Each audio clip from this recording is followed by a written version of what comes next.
I'm going to be sharing some insights and hopefully you'll get some value from that. Normally I try and pack a lot of information into these things, but I'm going to try and make a little bit of room for more of a Q&A afterwards, because my experience is that the Q&A is where there's a lot of value given. But for those of you who don't know me, who am I and why should you even care about what I think? So I'm Dr. Jonathan Ashong-Lamptey. I work with organizations to make them inclusive. I've got a PhD from the London School of Economics. I talk about that a lot. And that gives me the academic rigor that organizations like you, clients like you, expect. I'm also the host of The Element of Inclusion. It's a podcast where every week we inform and educate using applied research and thought leadership. And can I just get a sense, Layla, as well? How many people listen to the podcast or listen to my podcast or the Dial Global podcast? How many people? Can we get a sense of that? To date, we've had 100,000 listeners to the podcast, which is wonderful. I listen to your podcast, so I'm definitely the first one. I know everyone is talking here on chat. We've got 17 here. So if anyone does listen to Jonathan's podcast, please do pop a note in there. If you don't listen to it, I personally, and I don't often recommend, I would highly recommend the podcast. It is exceptional. And I think the great thing about the podcast as well, Jonathan, is that you share not only your personal, Jennifer here is saying, I will look it up, exclamation mark. So got people engaged already. But the great thing about podcast is you share a lot of your personal experiences as well, but I think there are no boundaries as well to the subject matter that you cover, which I think is excellent. But it is also not only the lived experience that you share, but also the scientific insights behind that. And I think that is often, what is missing when it comes to diversity, inclusion and belonging in a more holistic sense. So I would absolutely encourage those to check out. Everyone who's here today, do check it out. Sim says, I do highly recommend it, which is great. So we've got some good comments in there, but definitely check it out.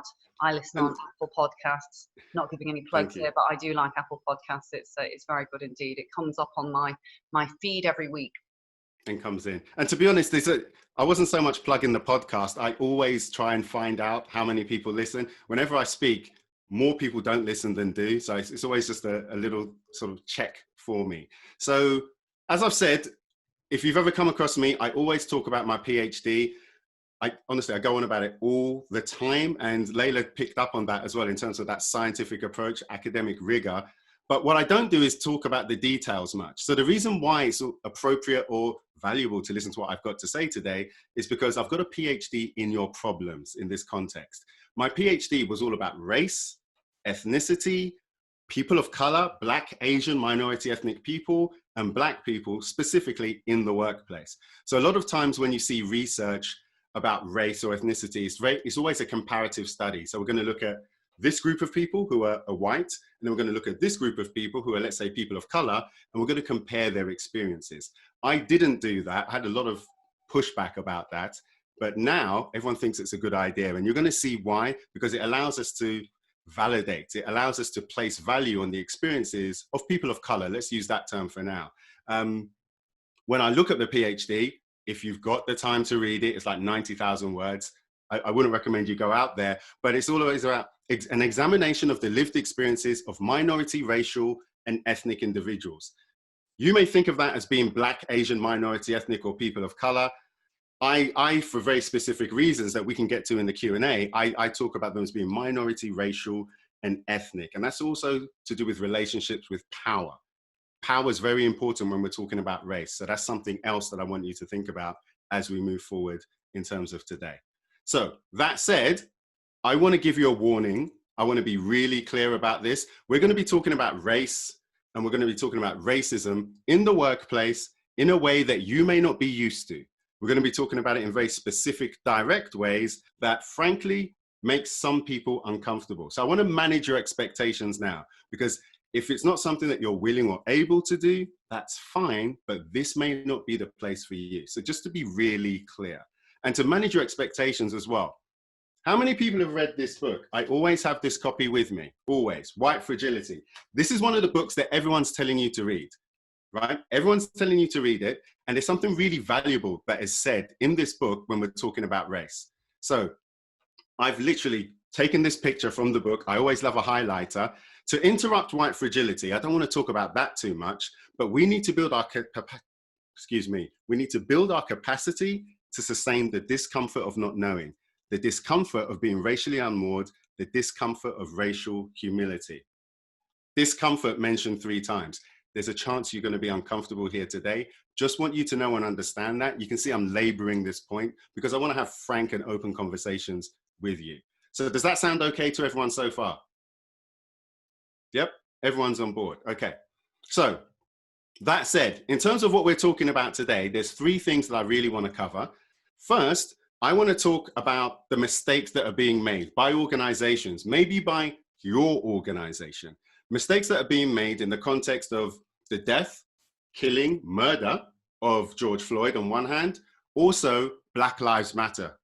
That is a word, many people haven't been comfortable saying it. Now it's been forced into the mainstream. What does that mean? What are the mistakes that your organizations are making? We're going to look at that a little bit. We're also going to look at how many organizations don't have a clear understanding of the problem. And that's indicative from the way that they've responded. And then the third and final thing is I'm going to talk about future challenges. Excuse me. I'm going to talk about the future challenges, things that I want you to keep an eye out for in your own organization, in the communications that you have around race, racism, and the workplace. So we're going to cover all of these 3 things and make time for Q&A. So that's where we're headed. But before we do all of that, let's get an understanding of Black Lives Matter. What does it mean? What would you have to believe to make the statement Black Lives Matter? Some people say all lives matter. Some people are starting to say BLM, right? What does it mean? What is the statement and the meaning behind it? And so what I did is I actually went to check it out. I thought I understood. I went to check it out because the statement Black Lives Matter, I talk about diversity. I talk about inclusion. There's a sense from some people that the statement Black Lives Matter is not inclusive. And so I went to their website. I'm not going to read everything here. I just want to draw some points out for you. So top left, this is my top left. I hope it's your top left. We acknowledge, respect, and celebrate differences and commonalities. So when we talk about diversity, we always say that diversity recognizes and values differences, individual differences, and thinks that organizations can benefit from them. When I look at that, acknowledge, respect, and celebrate differences and commonalities, that's speaking to me about diversity. So it's a recognition of that. Let's look at the next point. We work vigorously for freedom and justice for Black people, and by extension, all people. So to me, there's a focus on Black people, but there's a focus on freedom and justice for everyone. Most people have never even looked at this. And what I would recommend, when you look at all the details of all of this, go to the Black Lives Matter website. The thoughts, the intellect required to create just look at their what we believe and about us. There is more complexity in that than in most of the diversity and inclusion statements that you see on organizational websites.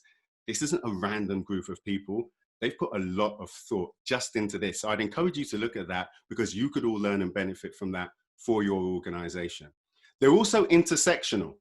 This is the last point I want to bring here, but we affirm the lives of Black, queer, and trans, disabled, folks with records, undocumented people, women. The list goes on, talking about all these intersectional identities within the Black experience. So you can see they're intersectional, they're focused on everyone with a particular focus on Black people, and they're recognizing diversity. I think this is something, and whenever I speak to anyone about this, this is something that's been missed. But why are you saying that statement, Black Lives Matter? What would you have to believe? Last point I want to make here is we're working for a world where Black lives are no longer systemically targeted for demise. And so this brings us to this idea of systemic racism, systemic disadvantage. And so a useful way that I like to think about this, and I put a post on LinkedIn recently, was, and this is a starter, you may not believe in everything that I'm saying here, but I just want you to understand that this is where the narrative is going. So even if you don't believe, you need to know why you don't believe. So the first thing is, Western society is racist, and that means it's characterized by racism. But what is racism? People say race and racism, these are disputed terms. Not many people can agree on what race or racism is. When I think about it, a useful way, and this is taken, I love a book, right? I love a book. It's taken from this book here, which is Portraits of White Racism. It's by David T. Wellman. Many people probably aren't telling you to read this book, but it very much talks about the sociology of race and popularized the idea of racism as a system. So instead of thinking about racism as individual acts, prejudice, discrimination, it's useful to think of racism as a system of advantage. And in that system, it promotes advantages, benefits for people based on a racial hierarchy. And where you are in that racial hierarchy dictates what benefits, advantages, or disadvantages that you have. And so for the most part, and this is what, you know, when people talk about white supremacy, what they're arguing is that the system of racism that exists promotes advantages, white supremacy, or white supremacy here means that you get social, political, and economic benefits if you're at the top of the hierarchy. Black Lives Matter, their argument is at the bottom of the hierarchy are Black people. So, and now we've got this idea of white privilege. We're specifically talking about race, but white privilege means that the system of racism generates advantages for you. Here's the thing. You may not agree with this. There are people, and by the way, I put this on LinkedIn, a lot of people didn't agree with it. And often you'll hear responses like, what about the white working class? Because they experience disadvantage, this can't be true. Or people will say, if you look at the experiences of China, if we talk about ethnic penalty, how much people get paid per hour in the UK based on Office of National Statistics, you're going to see that Chinese people and Indian people get paid more per hour after we control for age, location, experience than white people. That is often another thing people say. They'll say, well, look, if they're getting paid more, that's not the privilege. They don't have privilege. These are really narrow aspects of it. And I'm not here to convince you that this is true. What I really want you to understand is that this is the dominant narrative. This is why Black Lives Matter as a statement is being made, because this is the belief. And organizations like yours, when they start talking about racism and anti-racism, they're buying into this narrative. But my strong opinion is they don't actually understand the problem. And so let's think about the mistakes that organizations are making specifically. I would argue that there's 3 mistakes that organizations are making. And you will have seen this. Oh, by the way, I did not want to call out any individual organization. I didn't think that would be fair, but I do want to talk about broad generalizations that you'll be familiar with. So if we look, I just lifted this from the internet in terms of what are people saying? What are people's responses? And as you can see, brands follow anti-racist statements with donations. These entertainment companies, and there was a long list, this is taken from the LA Times, are donating to anti-racist causes. So 3 things that organizations are doing. First thing is they're making a statement saying that racism does not belong in our workplace, in society. We are anti-racist, right? That's one thing that's being said. Second thing is we stand with the Black community and therefore we want to support it. And so they'll say, okay, take some money. As you can see here, there's donations, they're donating to anti-racist causes, right? So those are the 2 things. The third and final thing is we will call out racism wherever we see it, right? We will call it out, we will see it, and we're gonna create a process so that if we see it, we'll call it out. Problem with all of this is it outsources the problem. Organizations like yours are actually outsourcing the issue. What do I mean by that? Well, if you're looking at organizations outside of your own, you're saying, we support the Black community. We're not doing any work here, but we're going to allow organizations outside of our own to deal with this in society. Or you're outsourcing it to your employees. You're saying, if you see any racism, you call it out and we'll do something. But for the most part, they're talking about overt forms of discrimination. And they're talking about individual acts as well. Remember when we said racism is useful to think of it as a system of advantage. If you think about what I've just said, none of that addresses systemic racism. And so I want you to think about what your organization is. I want you to think about what your organization has said. Like I said, I'm not calling anyone out, but I'm very sure you've done at least one of these 3 things, but you may have left that big gap in the middle, which is about the systemic part. What are you doing in your organization to address that? And also, this reflects the lack of understanding of the problem. And what is that problem? It's because you're focusing on individual acts, your interventions are going to be focused on individual acts. What your interventions aren't going to do is focus specifically on what this looks like within your organization. And you've heard phrases like systemic racism, institutional racism, structural racism. Has everybody heard these terms? Let's get a show of hands. Who's heard these terms before in the past 3 weeks? Load of people. So we see loads of hands raised. You've heard these terms. What does it actually mean? Because often people point to the outcomes of this, but they don't tell you what that looks specifically.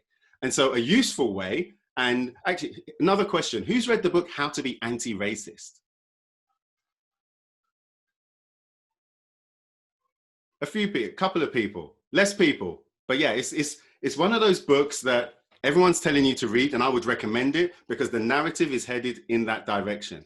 In the book, How to Be Anti-Racist, Ibram X. Kendi, he talks about racism in very binary terms. So when organizations are saying we're anti-racist, the truth is they don't really understand what that means. And what do I mean by that? So what is it to be racist or anti-racist? I've already said it's a disputed term. Racist, according to that book, is someone who's supporting a racist policy through their actions or inaction, right? Or inaction, or expressing a racist idea. So let's focus on the actions more than the ideas. An anti-racist is someone who's supporting an anti-racist policy through their actions or expressing an anti-racist idea. So this, according to this definition, if you do nothing, if you're not aware of racism, you are defined as being racist if your inaction is supporting a policy. And by the way, what is a racist policy? A racist policy is one that creates inequality between different racial groups. So this all sounds really abstract. What does that look like in your organization? Where do the people who get promotions, where do they come from? Is it always the same group of people? Do they all drink in the same pub? Do they all go to the same school? Yeah, these are issues, and that may not sound like a policy, but it's an informal policy. It's not just about what's written according to HR or the D&I process or your recruitment process. What are the individual policies? Which teams, who always get promoted for senior leadership? Who are the people who never quite make it to lower middle management, who never quite make it from associate level? Who are these individuals? If you look in your organization, you're going to find patterns. Why am I bringing all of this up? Because getting back to the idea of being anti-racist, getting back to the idea of systemic issues, if you're not addressing this, you're not addressing this within your organization. So the statements that organizations are making, outsourcing it, looking at employees, looking at specific forms of discrimination, it actually does nothing to address the issue. And now I'm going to say, any questions? Should we get any questions so far? But I've actually got a number of questions here which people have asked in advance. And you know what's brilliant is you've actually touched on a number of these. So first and foremost, intersectionality, which was right at the beginning of the conversation, actually, and the intersectionalities within the Black community and how you are able to look at harnessing this complexity within organisations. There was a number of people who I won't name actually, who were very worried and concerned over what to say and the right thing to say and the right way to address those within the wider Black community within their organisations. One actually who had upset someone via sending an email and called me up to ask advice, and I actually said, you would be a great person to talk to, and I encouraged them to join this webinar. I gave friends of mine who are Black and who have the lived experience of the Black experience, because I think that is the key piece to remember and for people to remember, and you've obviously alluded to it here, is that unless you are Black, unless you have actually got this physical lived experience, you cannot physically understand, and so you must ask. And provided these questions come from a good place, actually, it should be perhaps the conversation that you have over the phone, in person, virtually, if you can, as opposed to email, because the HR exec that I spoke to was particularly rattled and upset, having not meant to cause any intentional offence to a Black colleague. Other questions, and again I would love to know your thoughts on this, are how to approach and address intersectionality within the wider Black community, because I think what some organisations have found, some of the questions that I've had, which I've kind of compiled, are that there is fear and concern over vilification and doing and saying the wrong thing, which might send this backwards. Arguably, silence? Is this violence? We've heard this quite a lot as well. What are your thoughts? Well, okay, so that sounds like three questions. So the first point about intersectionality, I'd say the first point is to recognize it. You saw that Black Lives Matter, you saw that website, very clear about recognizing it. So the first point is to recognize it and to try and engage it. So what does that mean? One, it shows that you're open and actually seeing that. The list, I'm going to jump back here. But I need to move the box here because it's a long list. It's recognizing we affirm the lives of these different groups of people. So just to affirm it and to recognize it is step number one. That's what I think. So that's step number one. Step number two, the other thing you were saying about not wanting to say the wrong thing. So I think we need to be very careful. I position myself as someone you should ask. I'm positioning myself as this authority. I spent about 5 minutes saying, I've got a PhD, talk to me about this stuff. A lot of the people who you're connecting with don't, or they've got a lived experience. That doesn't mean they want to talk about it, or they've now taken the role of being the expert on all things race. They're just trying to work and have a job and be successful in the same way that you are. But I've heard people saying, okay, speak to your Black friend, speak to your Black colleague. Maybe they don't want to talk about it. So I would be careful about approaching people, assuming that they now want to share all of their difficult experiences if they have had difficult experiences. Because there's this other assumption that everybody, if you're Black, you have automatically had incredibly negative experiences within the workplace. When I approach these things, yes, there is potential disadvantage, and I was really clear about that. There's potential disadvantage in the workplace. I don't assume that the person in front of me, because they're Black, has experienced all the things that I research, that I talk about, because maybe they didn't. So I'd be very careful in making assumptions or making the one Black person in the meeting or in the department the spokesperson for all Black people expertise, because that is unreasonable. It's a knee-jerk reaction, and it does actually reflect a lack of understanding. And so your third point, what was the third question? So we actually have a number of questions here, but I will say first and foremost, that's a really interesting comments there. I think they're very, very helpful indeed. I absolutely echo those, not only with our Black colleagues, but others within various different disciplines of diversity and inclusion. And it is something that we see time and time again in boardrooms, is if we're talking diversity, the instantaneous reaction is to swerve towards, could be the only female in the room, for example. Actually, why is it their responsibility? So very good point raised there. Now, we've got a number of questions, and I want to make sure that we have plenty of time as well at the end to be able to go through these. So I know that there are, many questions I'm sure that will be answered. So first and foremost, and this is an anonymous question, interestingly, but thank you very much for whomever asked this. Jonathan, do you think organisations don't know the issues, or that they do know the issues, but very few, in brackets, especially those in positions of leadership, are willing to tackle the issues? There seem to be exceptions, but too few. Yeah, I think it's a combination of both. And what I've said here reflects that to some extent. So where are we? I'm saying here, remember the point I was making, they don't actually understand the problem in terms of the systemic issues. They understand that it exists, it's happening.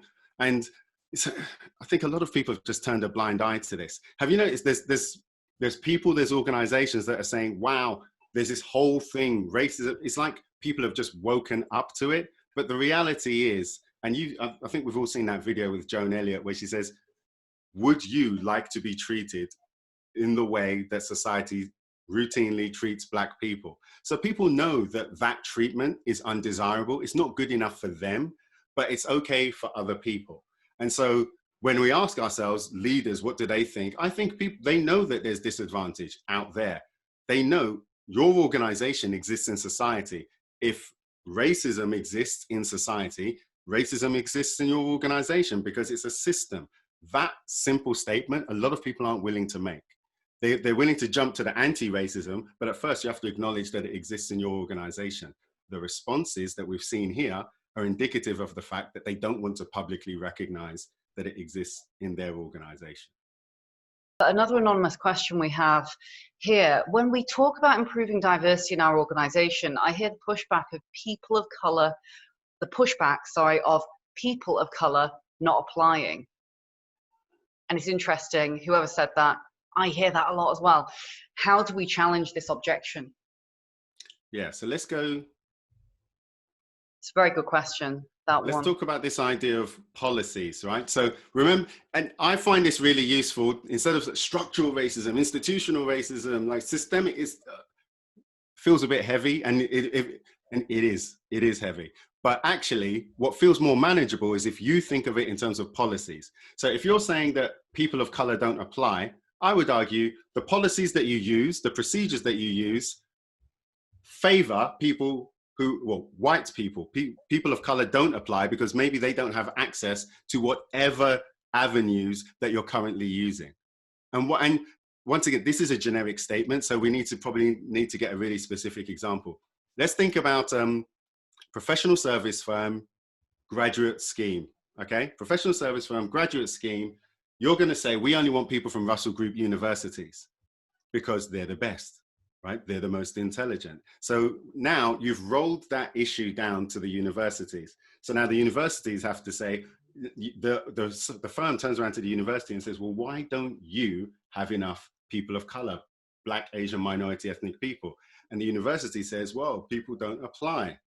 So one, you're going to the Russell Group, assuming that achieving or going to that university means that you're the best, but it ignores the other policies and the structures that exist. So I went to a Russell Group university, I went to two, always in a minority, always. And you don't realize how difficult it is to get there until you're there. You really don't realize. And by the way, when we talk about these structures, like, look, this is a wall here, a brick wall, right? I can't walk through that brick wall. A social structure is a barrier. You don't know it's there until you start to push against it. You really don't know it's there. And this is the challenge. You don't know how difficult it is to get into a top professional service firm until you try. You're told that you didn't go to the right school. You don't have the right experience. Maybe you need a mentor. People tell you all of these random things that feel really far away. These are all social structures, and they're reinforced by policies. Bringing it back to this. These policies exist in organizations with people. And by the way, we all have our policies. Think about where you go to eat. You're probably not going out to eat that much, right? But think about how you spend your time. Think about the 5 people you speak to when you get off a plane. Think about who are the people you're speaking to the most all the time. There's patterns in there that recreate themselves over and over again. And it feels normal. It feels absolutely normal. So when getting back to the idea of, oh, we can't get people of color, it's because your processes don't favor that. They're not broad enough to explore that. Your idea of talent is limited. What are your thoughts on that quick piece, because you were on the subject, Jonathan? What are your thoughts about being proactive when it comes to outreach? Because this is something that I often speak with people about when I hear this, and it comes up as almost, well, to me it's obvious, but I guess when people aren't applying, what do I want to do immediately? I want to go and outreach, and I want to search in other places that wouldn't be your standard or necessarily your Russell Group universities or whatever.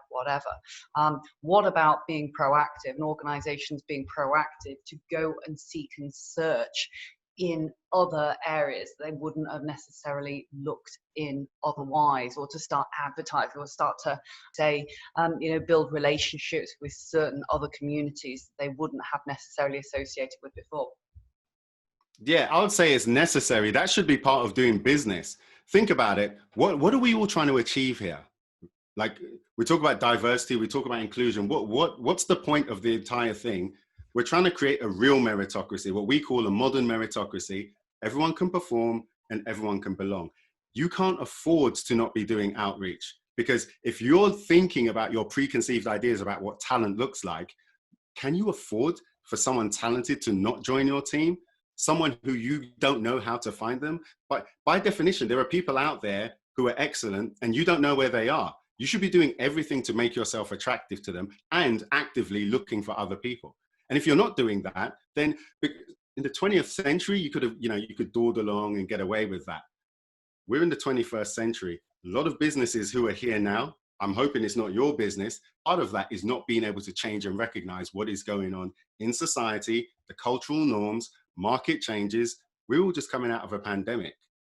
Hopefully we're coming out of it, right? But if we're all going to make it, and not all organizations are, we need to change the way we look at things. And our concept of excellence needs to evolve.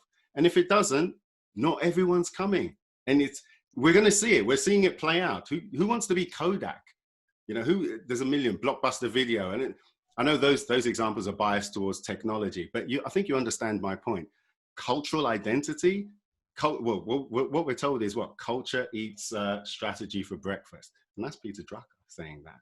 So we are going to see that. It's going to be a massive problem. But I'm going to crack on, and then I'm going to come back to this. I do want to make more time for the questions. So we've talked about racism, anti-racism. We've talked about the issues. All right, this is an unpopular point, right? Some of you aren't going to like what I'm about to say. Actually, I'll go back here. When we're talking about this idea of policies, we're moving away at pointing at individuals. We're looking at the structures, the policies, the procedures in organizations. A lot of you are going to run towards implicit bias, unconscious bias training.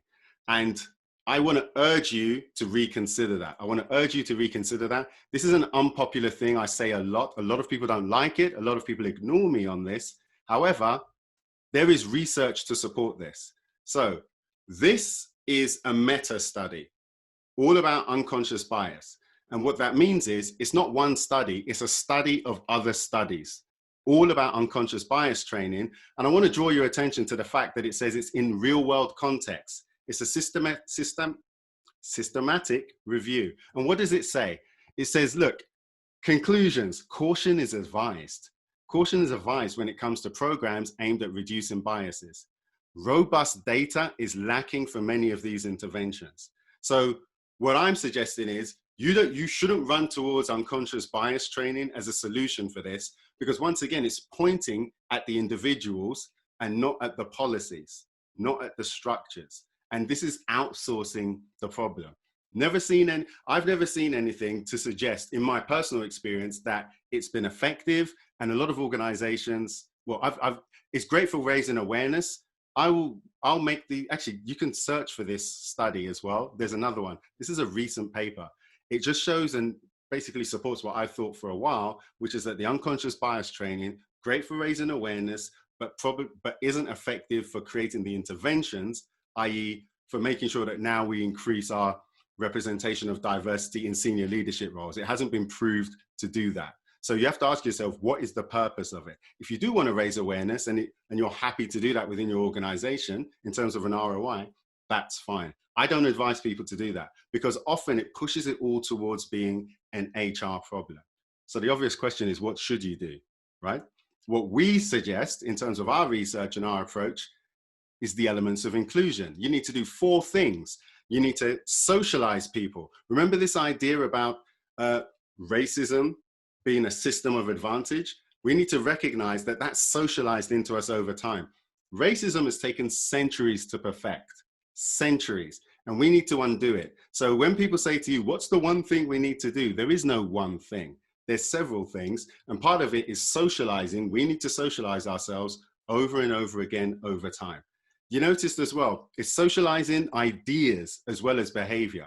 If we go back here, we're talking about racism and anti-racism. It's about expressing racist ideas, expressing anti-racist ideas. When I talk about socialization, we need to be socializing through inclusive, anti-racist ideas as well. And we need to keep on doing that.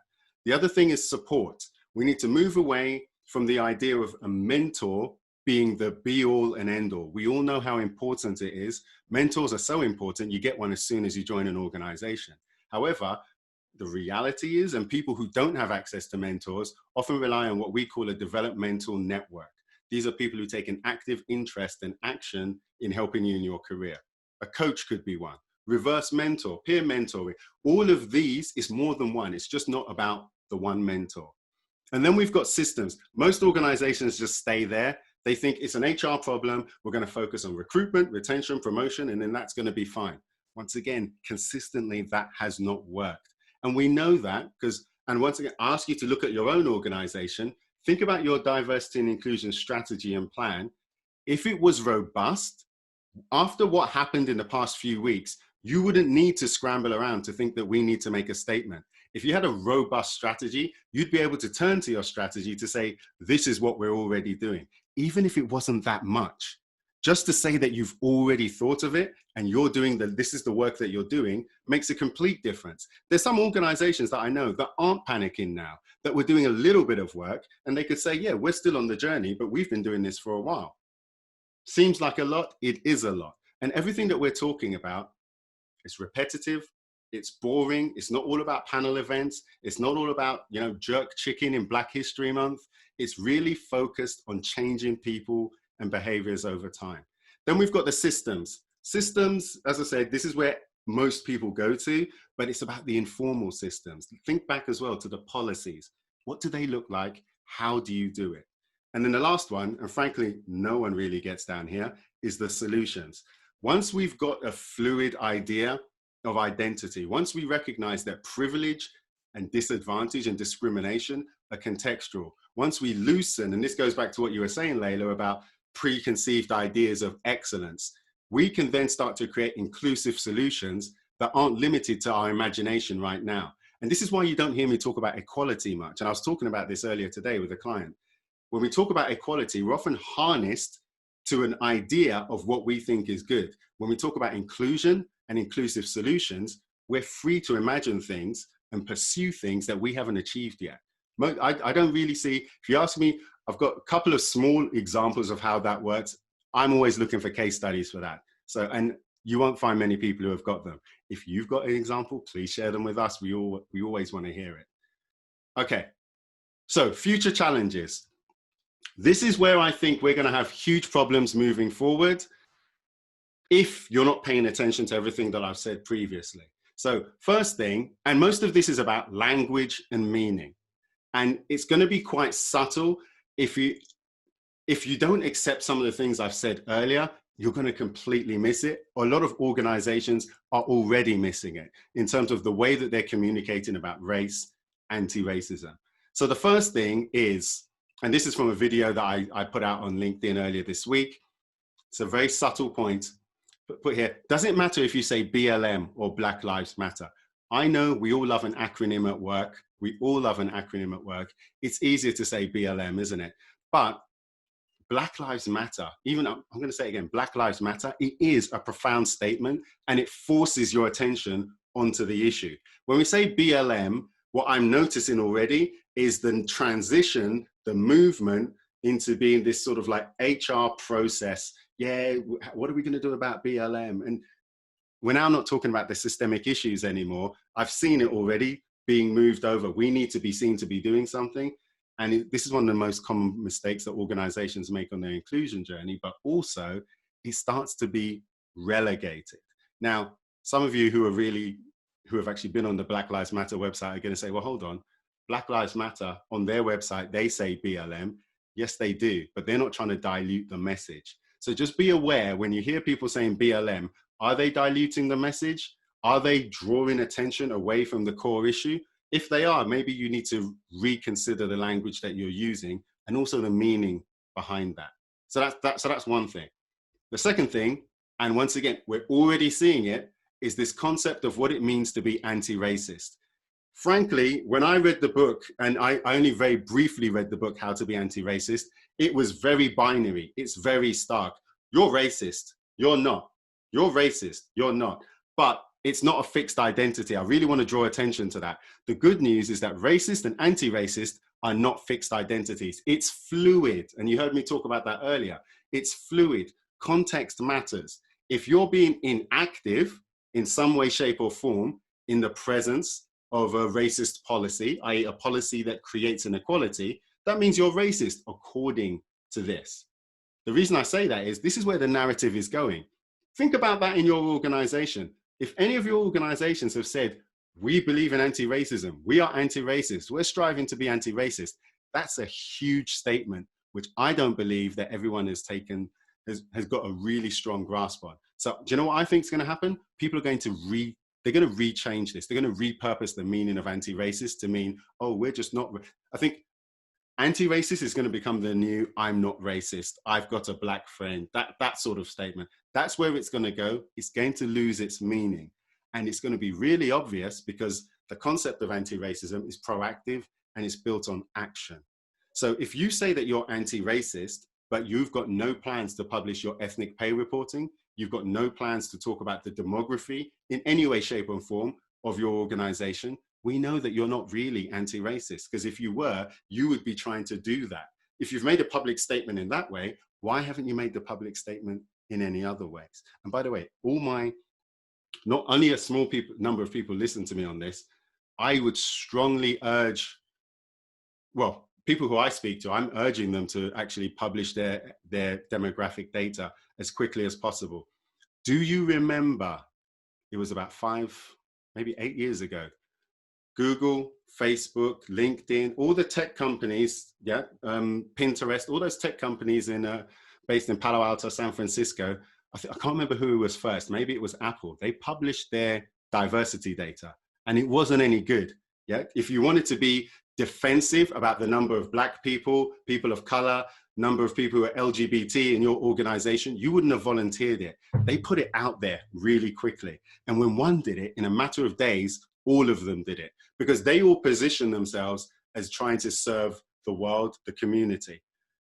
I would encourage you to do the same, because then you're first, and then all the attention, because it doesn't matter if you're bad, you're going to get attacked anyway. This is my opinion. This is my opinion. If someone wants to have a go at you, they're going to have a go at you anyway. But then you get to improve. Everyone else is going to be following you. And most organizations are terrified because they don't want to talk about the systemic issues.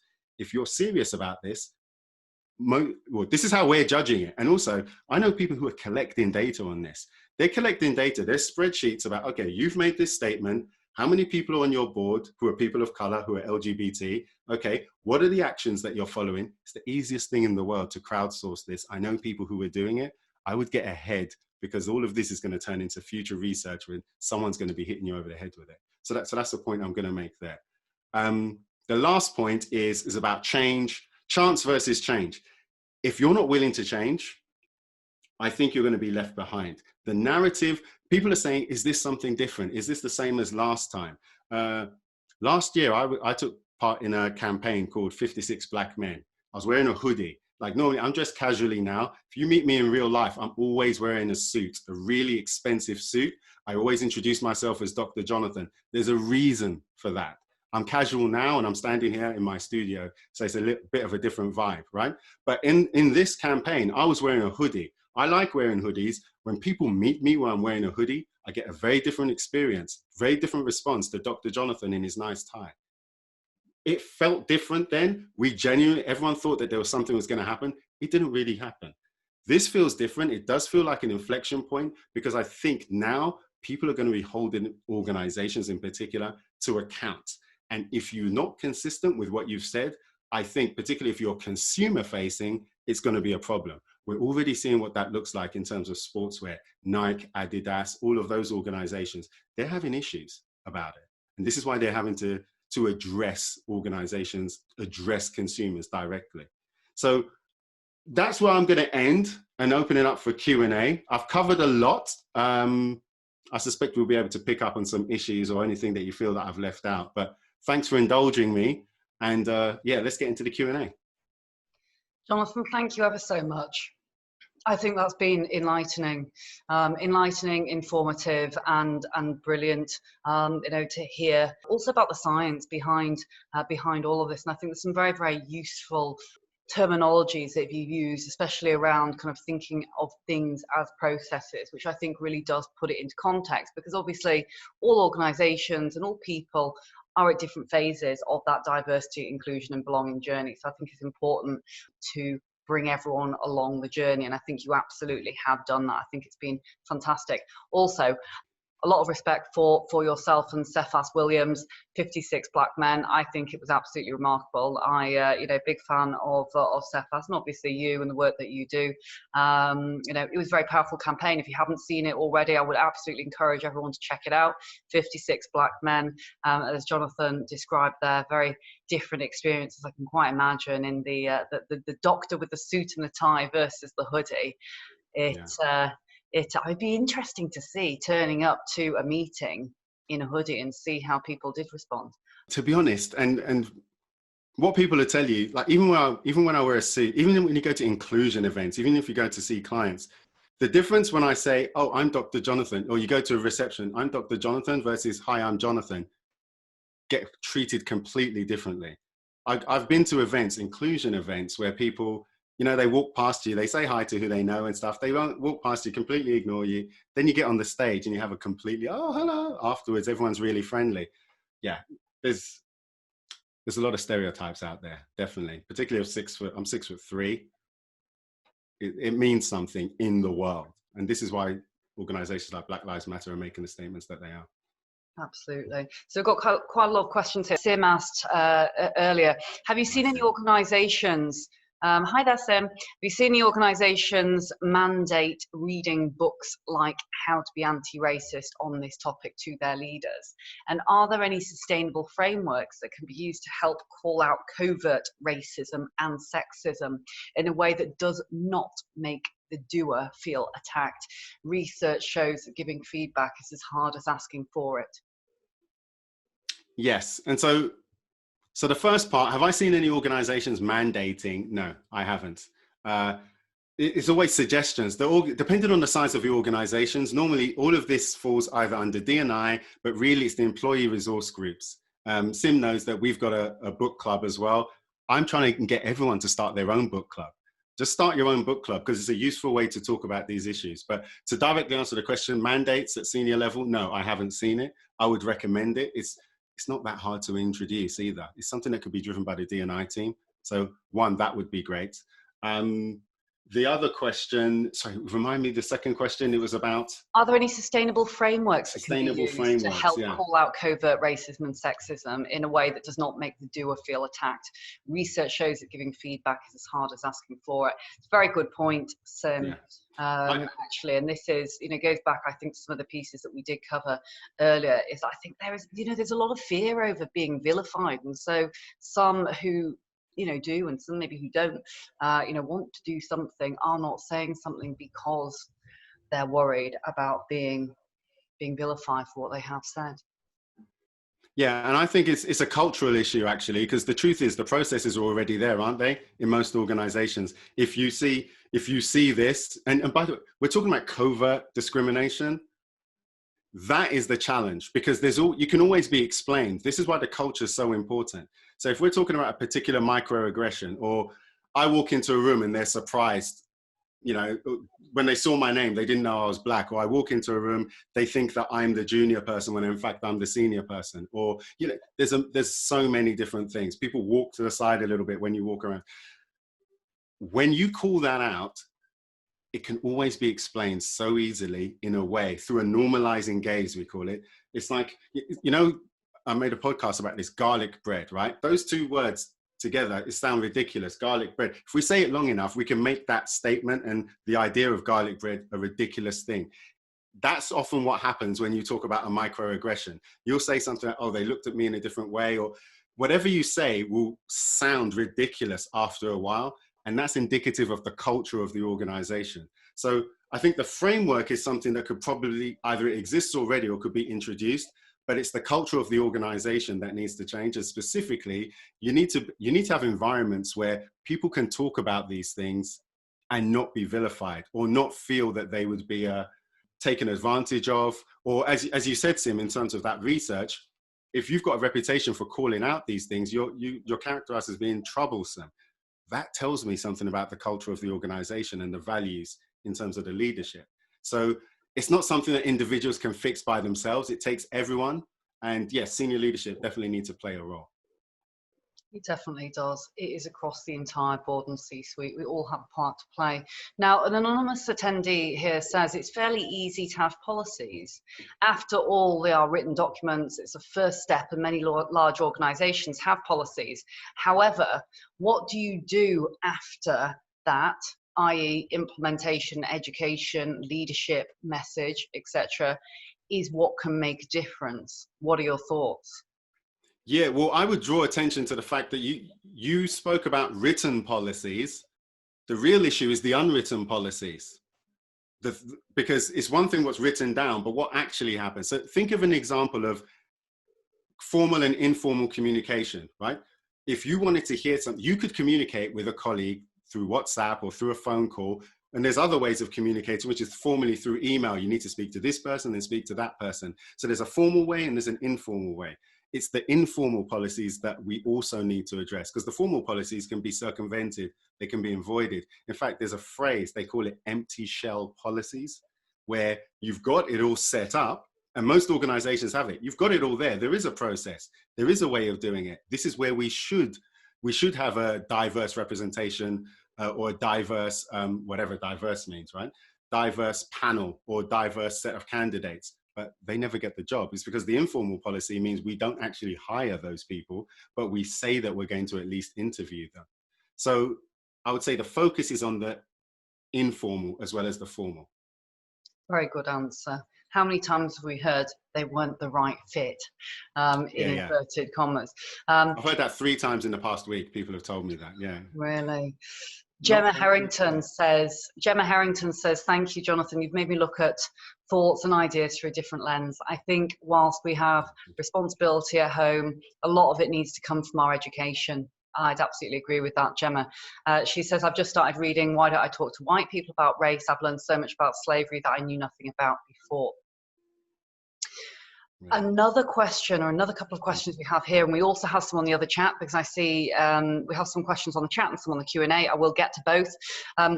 Following on from the above, how are we currently assessing how companies perform in this regard? And that was actually, I think, in response to the question around policies, which we've already covered. So how are we assessing how companies perform in that regard?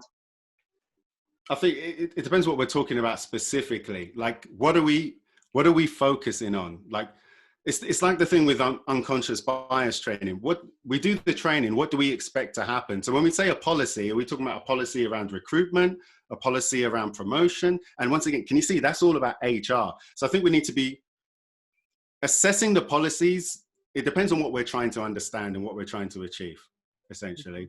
So probably a little bit more detail would help me to answer that. But overall, I would say, don't focus on the policies themselves. It's actually the outcomes that we're expecting to see. So have a clear idea about an outcome. We would see if we're changing a policy and we're expecting to see a broader range of, let's talk about Black people, a larger number of Black people become senior managers in the next 18 months. So let's look at the policy that we introduce and let's see if it creates the outcome that we desire. If it doesn't, that's how we can assess it. It didn't work. If we look at the unconscious bias training, okay, all of these senior managers got unconscious bias training. 18 months later, 2 years later, 3 years later, what did the cohort that came through, how much of that has changed? How much of that is different? If it didn't change, this is what I always see, then it didn't work, did it? Or you're going to explain or point to other things. It's never just one specific thing, but you understand my point. You really need to look at take a holistic approach, but focus on the outcomes you want to see. And this could be the same person, but I'm not sure because it is a non. In an organization, who do you think should be taking the lead on taking action on informal policies? In brackets, apart from all of us. Well, I think that is the answer. It's all of us. It needs to be, so informal policies are embedded in the organization. So it is, you're seeing, one is you and everyone around you, right? But that needs to be a cultural change. It needs to be a cultural change from everyone. So we actually need to see it changing over and over again. So I say everyone, senior leaders need to do it. Diversity and inclusion need to do it as an organization, but we need to actually recognize this is a policy. First off, you have to recognize it. This is a policy. Everyone who gets promoted are the people who always come with me to the pub. Right. It doesn't sound like a policy, but that's it. So how can we, do we need to go to the pub? Maybe we stop going to the pub, or actually I start promoting other people. Why is it that the ones who always come with me to the pub get promoted? That's a policy that I can influence. Does that make sense? It makes absolute sense, yeah. And I hope it does to whoever's asked. And it's something we hear time and time again.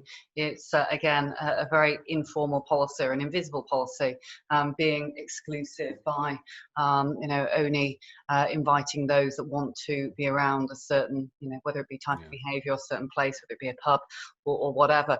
Do you policy feel sounds harsh, doesn't it? When you're talking about an informal one, when I say policy, it does sound like it's written down. So procedure, norm, whatever you prefer, but I just want you to draw, it's less about the word. I just want to draw your attention to these things that happen without real focus or attention being placed on them.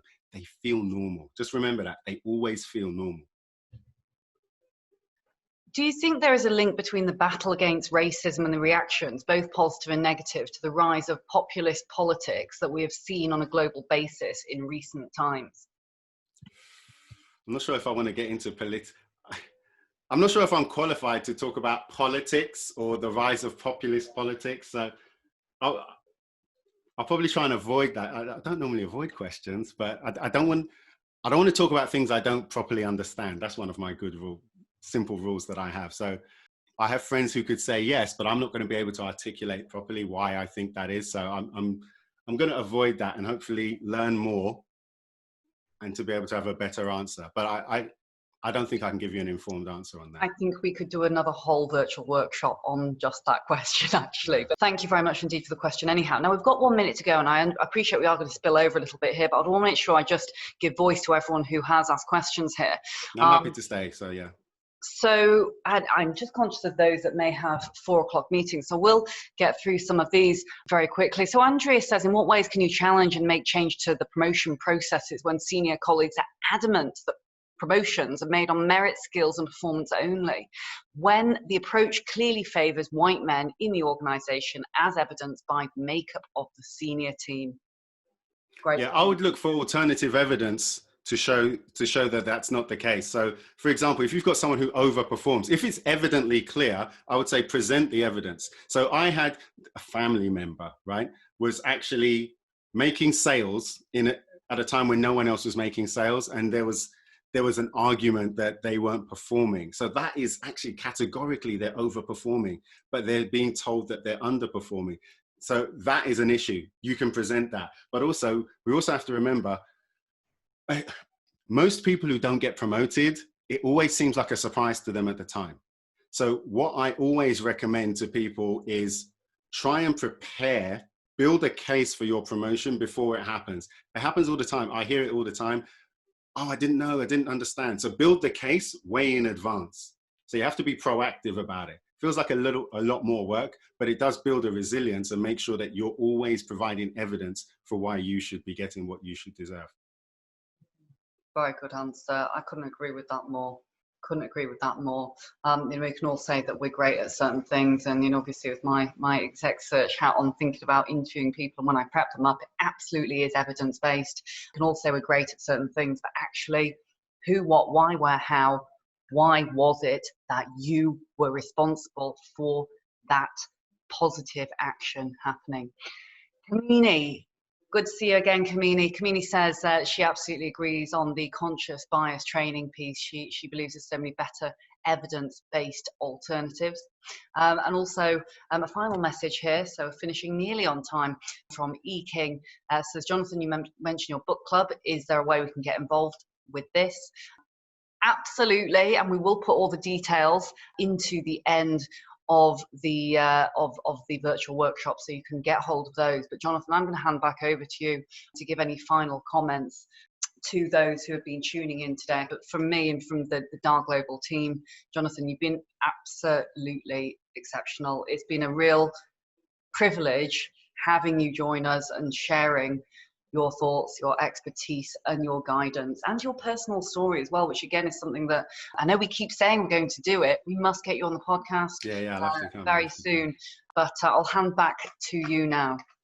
Yeah, so no, thank you for joining me. Thank you for indulging me. If you want to learn more, just listen to the podcast. And also there's a principle that I like to use, which is each one teach one. If you've learned something that's useful, just share it with one other person. You don't have to share it with everyone. You don't have to convince everyone. But if there's one thing that you've learned, just pass it on to one other person. And if you do that on a regular basis, that's how we can interrupt racism, interrupt white fragility, and create the change that we all want to see. So thank you very much, and I hope to connect with you at some point in the future. Thank you.